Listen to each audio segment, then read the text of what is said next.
Students, in this video we shall discuss about a very important topic regarding glucose, that is limitations of open chain structure of glucose. Till now we have studied in detail about the open chain structure of glucose, that glucose molecule, one molecule of glucose, it contains 6 carbon atoms which are linked to each other in a straight chain.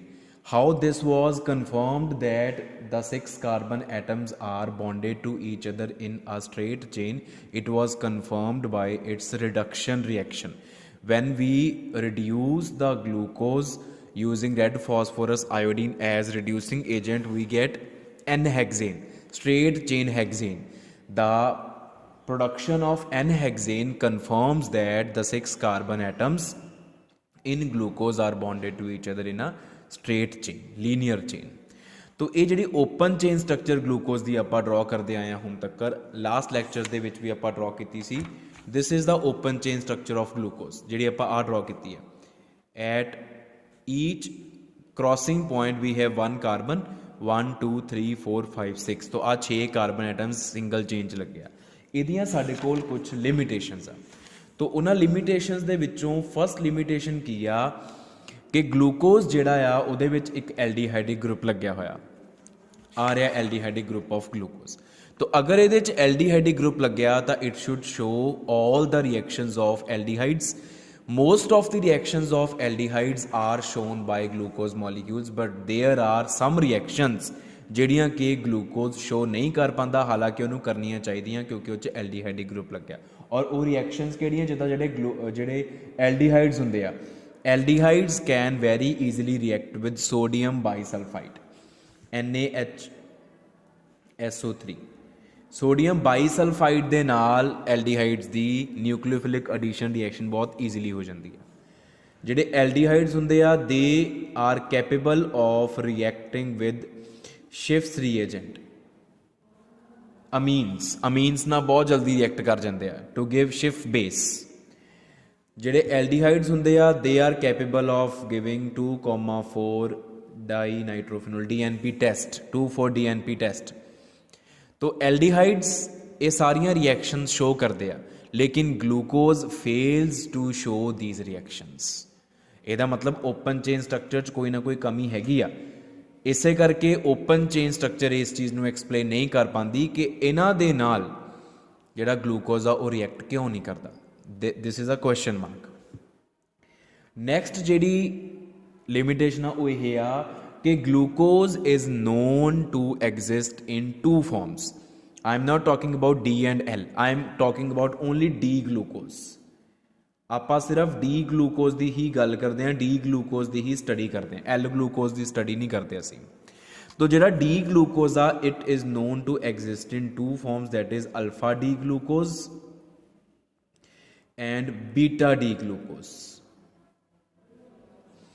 ਹੁਣ ਇਹ ਕਿੱਦਾਂ ਪਤਾ ਲੱਗਿਆ ਕਿ 2 farms ਇਹਦੀਆਂ exist ਕਰਦੀਆਂ, ਕਿਉਂਕਿ ਇਹਨਾਂ ਦੋਨਾਂ ਫਾਰਮਸ ਦੀਆਂ ਫਿਜ਼ੀਕਲ ਪ੍ਰੋਪਰਟੀਜ਼ ਡਿਫਰੈਂਟ ਆ, ਇਹਨਾਂ ਦੇ ਮੈਥਡ ਆਫ ਪ੍ਰੈਪਰੇਸ਼ਨ ਵੀ ਡਿਫਰੈਂਟ ਆ. ਹੁਣ ਅਲਫਾ ਫਾਰਮ ਜਿਹੜੀ ਆ ਉਹ ਕਿੱਦਾਂ ਬਣਦੀ, ਜਦੋਂ ਗਲੂਕੋਜ਼ ਦੀ ਕ੍ਰਿਸਟਲਾਈਜੇਸ਼ਨ ਕੀਤੀ ਜਾਂਦੀ ਆ ਵਾਟਰ ਦੇ ਵਿੱਚ, ਵਾਟਰ 'ਚ ਡਿਜ਼ੋਲਵ ਕਰਕੇ ਗਲੂਕੋਜ਼ ਨੂੰ ਵਾਟਰ ਦੇ ਵਿੱਚ ਜਾਂ ਐਲਕੋਹਲ 'ਚ ਡਿਜ਼ੋਲਵ ਕਰਕੇ ਉਹਦੀ ਕ੍ਰਿਸਟਲਾਈਜੇਸ਼ਨ ਕੀਤੀ ਜਾਂਦੀ ਆ at room temperature, ordinary temperature 'ਤੇ, ਤਾਂ ਅਲਫਾ ਫਾਰਮ ਬਣਦੀ ਆ. ਹੁਣ ਅਲਫਾ ਫਾਰਮ ਦੀਆਂ ਪ੍ਰੋਪਰਟੀਜ਼ ਕੀ, ਜਿਹਦਾ ਅਲਫਾ ਫਾਰਮ ਜਿਹੜਾ ਆ ਉਹਦੀ ਜਿਹੜਾ ਮੈਲਟਿੰਗ ਪੁਆਇੰਟ ਆ ਉਹ ਹੈ 419 ਕੈਲਵਿਨ. ਜਿਹੜੀ ਉਹਦੀ ਸਪੈਸੀਫਿਕ ਰੋਟੇਸ਼ਨ ਆ, specific rotation of alpha form is +112 degree.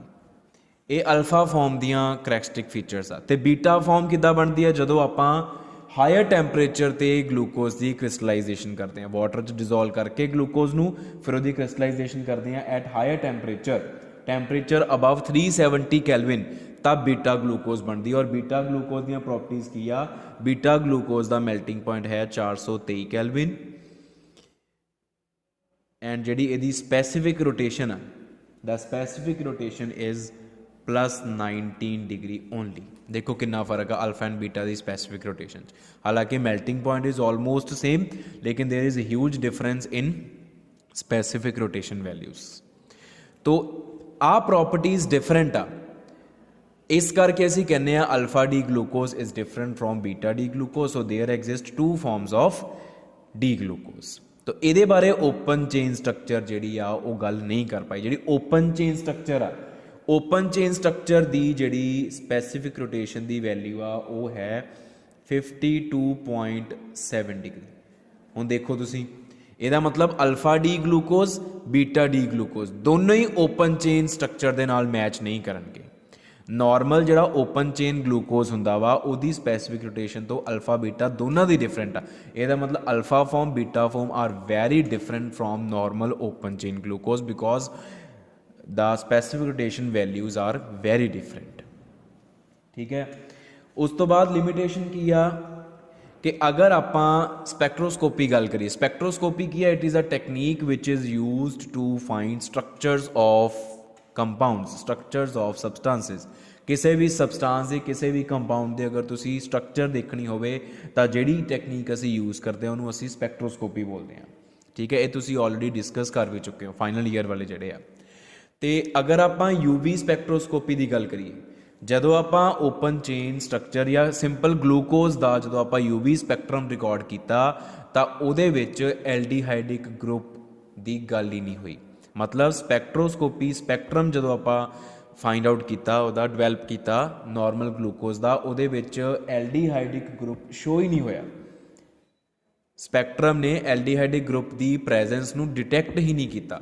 ਇਹਦਾ मतलब जी हुण जिहड़ा ओपन चेन ग्लूकोज आ ਉਹਦੇ ਵਿੱਚ ਤਾਂ एल्डिहाइडिक ग्रुप पिया हुंदा, लेकिन यूवी स्पैक्ट्रम ने तो ਉਹਦੀ एबसेंस शो करती। यूवी स्पैक्ट्रम ने ਉਹਦੀ प्रेजेंस ਨੂੰ डिटैक्ट ही नहीं किया। ਇਹਦਾ मतलब कि कुछ तो फर्क है कि ਉਹਦੇ ਵਿੱਚ ਜਿਹੜਾ एल्डिहाइडिक ग्रुप आ ਇਹਦਾ मतलब वो नहीं हैगा, ग्लूकोज ਦੇ ਵਿੱਚ ਉਹ एग्जिस्ट नहीं करता, ਤਾਂ ही ਤਾਂ ਆਹ ਵਾਲੀਆਂ रिएक्शनस भी शो नहीं होईयां। तो एक फिनोमिना असी होर डिस्कस करते हैं, एक लिमिटेशन आप होर डिस्कस करते, वो है formation of glucosides.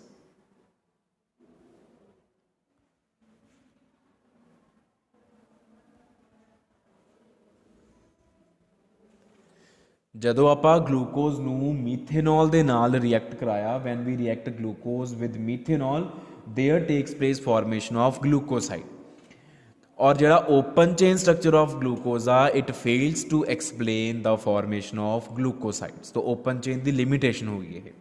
We have formation of methyl glucosides, तो उहदियां भी दो फॉर्म्स एग्जिस्ट करदियां, methyl alpha glucoside, methyl beta glucoside, और open chain fails to explain the formation of these glucosides. And there is another phenomena which is not explained only by open chain structure of glucose, that is mutarotation. This is very very important. Mutarotation की चीज़ आ, म्यूटारोटेशन हुंदी आ साडे कोल कोई भी optically active substance होवे।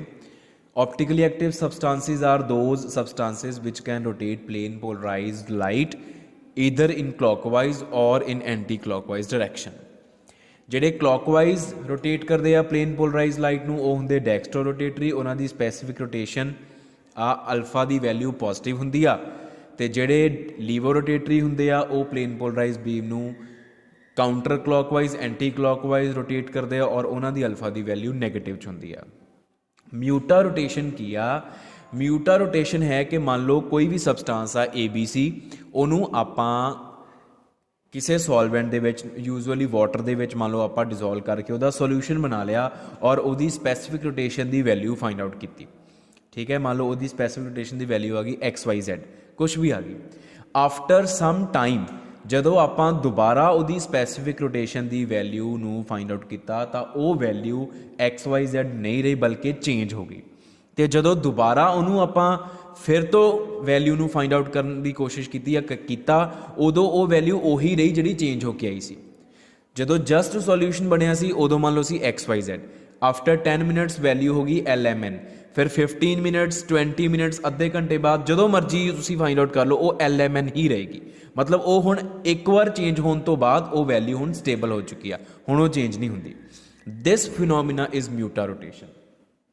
तो muta rotation जी आ वो की हुंदी, it is the change in value of specific rotation of an optically active substance to an equilibrium value in a particular time period. एक पर्टिकुलर टाइम पीरीयड ਦੇ ਵਿੱਚ ਜਦੋਂ ਕਿਸੇ ਆਪਟੀਕਲੀ ਐਕਟਿਵ ਸਬਸਟੈਂਸ ਦੀ ਸਪੈਸੀਫਿਕ ਰੋਟੇਸ਼ਨ ਦੀ value change ਹੋ ਕੇ ਇੱਕ ਇਕੁਇਲਿਬ੍ਰੀਅਮ ਵੈਲਿਊ ਤੇ ਫਿਕਸ ਹੋ ਜਾਂਦੀ ਆ then this process the phenomena is called muta rotation। तो ग्लूकोज ਦੇ ਵਿੱਚ ਮਿਊਟਾ ਰੋਟੇਸ਼ਨ ਹੁੰਦੀ ਆ। ग्लूकोज ਦੀਆਂ ਦੋ ਫਾਰਮਸ ਐਗਜ਼ਿਸਟ ਕਰਦੀਆਂ alpha glucose and beta glucose. ਜਿਹੜੀ ਅਲਫਾ ਗਲੂਕੋਜ਼ ਆ ਉਹਦੀ ਸਪੈਸੀਫਿਕ ਰੋਟੇਸ਼ਨ ਦੀ ਵੈਲਿਊ ਹੈ 112 ਇਹ ਡੈਕਸਟਰੋ ਆ plus 112 beta glucose is also dextro plus 19। तो अल्फा डी ग्लूकोज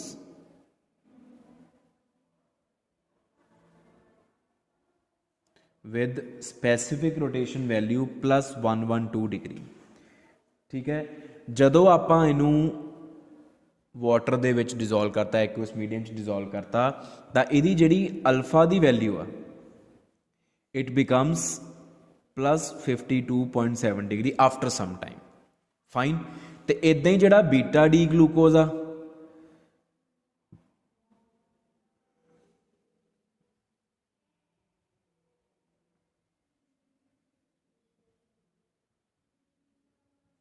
ਇਹਦੀ ਅਲਫਾ ਦੀ ਵੈਲਿਊ ਹੈ प्लस 19 डिग्री।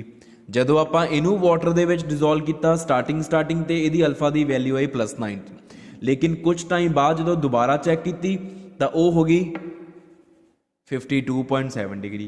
तो चाहे तुसी अल्फा डी ग्लूकोज नू पानी च घोल लो चाहे तुसी बीटा डी ग्लूकोज नू पानी च घोल लो आफ्टर सम टाइम दोनों वैल्यूज़ एक particular value they which convert हो जाती हैं। That particular value is 52.7 degree and this value of specific rotation is of open chain glucose.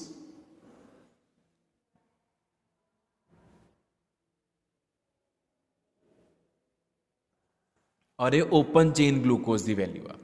तो यदा मतलब की हो गया कि चाहे अल्फा डी ग्लूकोज आ चाहे बीटा डी ग्लूकोज आ जदों तुसी उन्हां दोनों नूं पानी दे विच डिजोल्व कर दिंदे आ तां both the types of glucose they are converted into the open chain glucose and the specific rotation values change to a fixed value which is 52.7 degree। this whole process is called muta rotation। तो muta rotation दी एक example आ alpha D glucose and beta D glucose दी specific rotation दी value change होना is this process is an example of muta rotation। तो these are few limitations of open chain structure of glucose।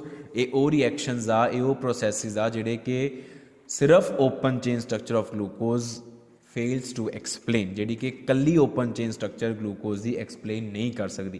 तो अगर open chain structure इन्हों explain नहीं कर सकती यदा मतलब ग्लूकोज की कोई होर स्ट्रक्चर भी होगी and that structure is the closed chain structure of glucose और जिन्हों सिंपली आप रिंग स्ट्रक्चर ऑफ ग्लूकोज या क्लोज्ड स्ट्रक्चर ऑफ ग्लूकोज कह दें। That we will discuss in next video lecture.